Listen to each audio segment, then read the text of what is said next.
दर्शकों, महाराष्ट्र विधानसभा के लिए चुनाव जैसे जैसे नजदीक आ रहे हैं, राजनीतिक माहौल उफान पर है।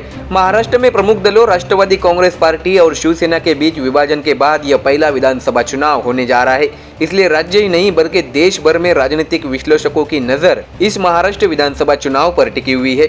आपको ये भी बता दें कि यह चुनाव मुख्य रूप से दो प्रतिद्वंदियों के बीच होगा, जहां एक तरफ भारतीय जनता पार्टी के साथ महायुति गठबंधन है, तो वहीं दूसरी ओर कांग्रेस के साथ महाविकास आघाड़ी में उद्धव ठाकरे और शरद पवार शामिल है। ऐसे में महाराष्ट्र विधानसभा चुनाव इन 6 प्रमुख पार्टियों के बीच होने जा रहा है। ऐसे में दोनों गठबंधनों को बीच सीट बंटवारों का सिलसिला लगातार जारी है। आपको बता दें कि इस बीच एनसीपी शरद चंद्र पवार पार्टी ने विधानसभा चुनाव के लिए 22 उम्मीदवारों की अपनी दूसरी सूची की घोषणा की है।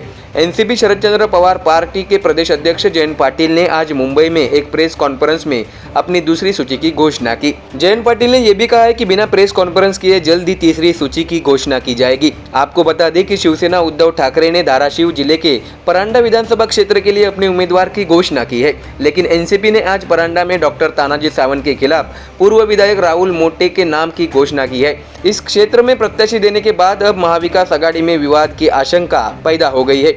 हालांकि जयंत पाटिल ने कहा है कि हम इस पर शिवसेना उद्धव बालासाहेब ठाकरे पार्टी से चर्चा करेंगे और विवाद को सुलझाने की कोशिश करेंगे। आपको बता दें कि भूम परांडा निर्वाचन क्षेत्र में एनसीपी शरद चंद्र पवार पार्टी के राहुल मोटे ने 2004, 2009 और 2014 में लगातार तीसरी बार जीत हासिल की थी, लेकिन 2019 में शिवसेना के तानाजी सावंत ने उन्हें हरा दिया। इसलिए शिवसेना उद्धव बालासाहेब ठाकरे पार्टी ने यहां पहली सूची में ही राहुल पाटिल की उम्मीदवारी की घोषणा कर दी थी। इससे राहुल मोटे के समर्थक नाराज हो गए थे। ऐसे में एनसीपी ने आज दूसरी सूची की घोषणा करते हुए यहां राहुल मोटे को उम्मीदवार बनाया है। दर्शकों, आपको बता दें कि अगर यह चर्चा तय होती है तो परांडा विधानसभा में एक बार फिर तानाजी सावंत बनाम एनसीपी का संघर्ष देखने को मिलेगा। लेकिन अगर शिवसेना ने इसे मंजूरी नहीं दी तो महाविकास आघाड़ी में बिगाड़ी होने की आशंका है। ऐसे में इसका फायदा महायुति गठबंधन को होता नजर आएगा।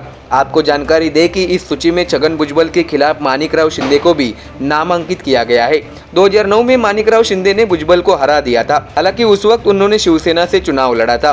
तो वही आपको ये भी बता दें कि इस मौके पर जयंत पाटिल ने कहा कि लाडली बहनों को सिर्फ चुनाव के लिए तैयार करने का काम चल रहा है।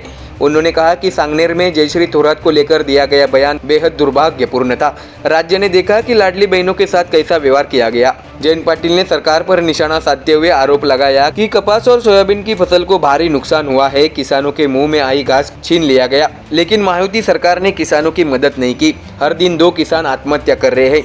तो देखा दर्शकों, कैसे विधानसभा चुनाव के सीट बंटवारों के बीच अब महाविकास आघाड़ी में एनसीपी शरद चंद्र पवार पार्टी और उद्धव की शिवसेना में बात बिगड़ती नजर आ रही है। ऐसे में क्या आने वाले दिनों में इस पर बात बनती है या फिर कुछ और राजनीति देखने मिलती है, ये तो आने वाले चुनावी दिनों में पता चल ही जाएगा। Bureau report, MDR news.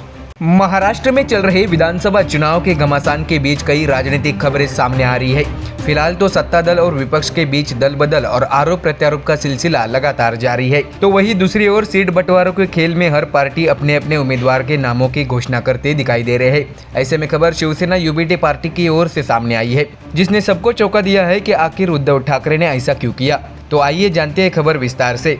दर्शकों, आपको बता दें कि शिवसेना उद्धव ठाकरे पार्टी ने शनिवार को दोपहर विधानसभा चुनाव के लिए 3 नामों की घोषणा की। वर्सोवा से अरुण खान, घाटकोपर पश्चिम से संजय भालेराव और विलेपार्ले से संदीप नाईक को उम्मीदवार घोषित किया गया। साथ ही गोसालकर परिवार को एबी फॉर्म भी दिया गया था। ऐसे में तेजस्वी गोसालकर और विनोद गोसालकर दोनों दहिसर विधानसभा क्षेत्र से उम्मीदवार थे, इसलिए यह तय नहीं था कि नामांकन किसे मिलेगा। आपको बता दें कि इस बीच शाम 8:05 पर शिवसेना उद्धव बालासाहेब ठाकरे पार्टी के आधिकारिक एक्स अकाउंट से तेजस्वी गोसालकर के नाम की घोषणा की गई, लेकिन तुरंत उस जगह विनोद गोसालकर का नाम एडिट कर दिया गया। ऐसे में सवाल उठ रहा है कि आखिर 1 घंटे के अंदर ऐसा क्या हुआ। दर्शकों, आपको जानकारी दे कि पिछले 8 फरवरी को फेसबुक लाइव पर शिवसेना उद्धव बालासाहेब ठाकरे पार्टी के पूर्व विधायक अभिषेक गोसालकर की हत्या कर दी गई थी। इस हत्या में मॉरिस नोरावा उर्फ मॉरिस बाई का नाम सामने आया था। आपको ये भी बता दें कि लोगों के बीच गोसालकर पति पत्नी एक ऐसे जोड़े के रूप में जाने जाते थे जो जनता के साथ घुल मिल जाते थे। अभिषेक गोसालकर के पिता विनोद गोसालकर उद्धव ठाकरे के कट्टर समर्थक और इस क्षेत्र के पूर्व विधायक रहे हैं। इसलिए दहिसर विधानसभा क्षेत्र से तेजस्वी गोसालकर और विनोद गोसालकर के नाम पर चर्चा हुई। हालांकि ये दोनों चुनाव लड़ने के इच्छुक थे। हालांकि दोनों नामों में से किसी एक का नाम तय नहीं हुआ था। इस बीच उद्धव ठाकरे ने गोसालकर परिवार को एबी फॉर्म दिया और उन्हें 2 उम्मीदवारों के बीच चयन करने की आजादी दी। इसके मुताबिक तेजस्वी गोसालकर का नाम तय हो गया था। हालांकि शनिवार को 8:05 पर शिवसेना उद्धव बालासाहेब ठाकरे पार्टी के आधिकारिक एक्स अकाउंट पर तेजस्वी गोसालकर के नाम की घोषणा की गई। हालांकि 1 घंटे के अंदर यानी 8:58 पर यह नाम बदल दिया गया और इसकी जगह विनोद गोसालकर का नाम एडिट कर दिया गया था। ऐसे में आपको जानकारी दे कि दर्शकों, इसलिए दहिसर विधानसभा क्षेत्र के लिए विनोद गोसालकर के नाम की आधिकारिक घोषणा की गई है। आपको ये भी बता दें कि इससे पहले विनोद गोसालकर 2009 में इस सीट से विधायक रहे थे। उसके बाद 2014 में महायुति गठबंधन के दौरान यहाँ से बीजेपी की मनीषा चौधरी चुनी गई, लेकिन मौजूदा राजनीतिक समीकरण अलग होने के कारण विनोद गोसालकर को एक और मौका मिल गया है। आपको बता दें कि बीजेपी ने इस सीट से मनीषा चौधरी को उम्मीदवार बनाया है। इससे इस संसदीय क्षेत्र में चुनावी टकराव देखने मिल सकता है। तो वही इस बीच उद्धव ठाकरे ने आज वर्सोवा से हारून खान, मलबार हिल से भैरूलाल चौधरी जैन और घाटकोपर पश्चिम निर्वाचन क्षेत्र से संजय भालेराव को ये भी फॉर्म दिया। तो देखा दर्शकों, विधानसभा चुनाव के माहौल में उद्धव अपनी पार्टी को ज्यादा से ज्यादा सीटों पर जीत हासिल करने के लिए अपनी राजनीतिक चाल चल रहे हैं। ऐसे में देखना होगा कि आने वाले महाराष्ट्र विधानसभा चुनाव में कौन बाजी मारता है। Bureau report MDR news. दोस्तों, महाराष्ट्र में विधानसभा चुनाव की बयार बहने लगी है। सीटों का आवंटन, शिकायतें और लिस्ट सामने आने लगी है। इसके साथ ही पार्टियों में अंदरूनी विद्रोह भी बढ़ता जा रहा है। इस बीच महाविकास आघाड़ी की सूची वितरण को लेकर असमंजस की स्थिति बनी हुई है। कहा नाराजगी, कहा बगावत, कहा असहमति, सब सामने आ रहा है।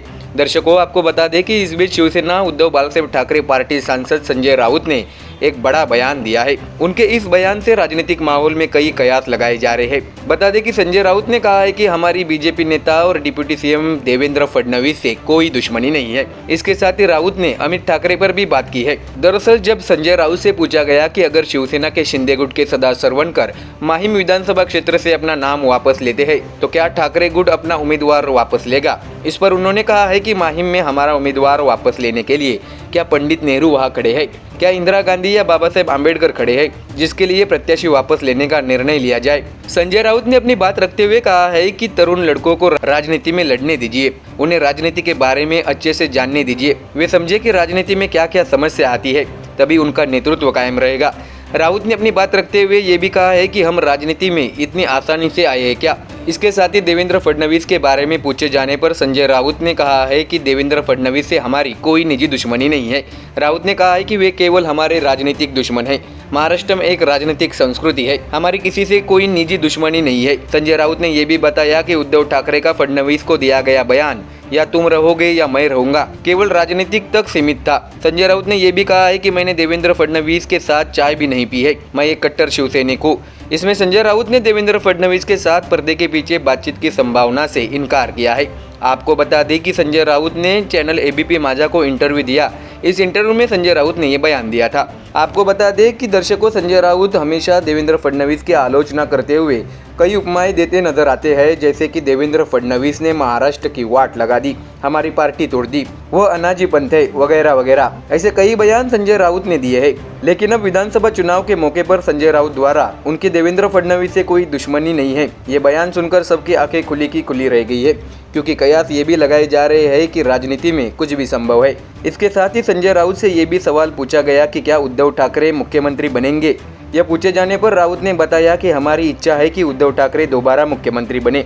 महाविकास आघाड़ी के दौरान उद्धव ठाकरे ने अच्छा काम किया है। राउत ने बताया कि मैं ये भी कह रहा हूँ कि महाविकास आघाड़ी का ही मुख्यमंत्री बनेगा, लेकिन संजय राउत ने ये साफ किया है कि हम सभी शिवसेना पार्टी में चाहते हैं कि उद्धव ठाकरे दोबारा मुख्यमंत्री बने। तो देखा दर्शकों, विधानसभा चुनाव के मौके पर संजय राउत ने बीजेपी नेता देवेंद्र फडणवीस के बारे में बयान देकर कई राजनीतिक तर्क वितर्क पैदा कर दिए हैं। ऐसे में देखना होगा कि आने वाले दिनों में महाराष्ट्र विधानसभा में क्या कुछ देखने मिलता है। Bureau report MDR news.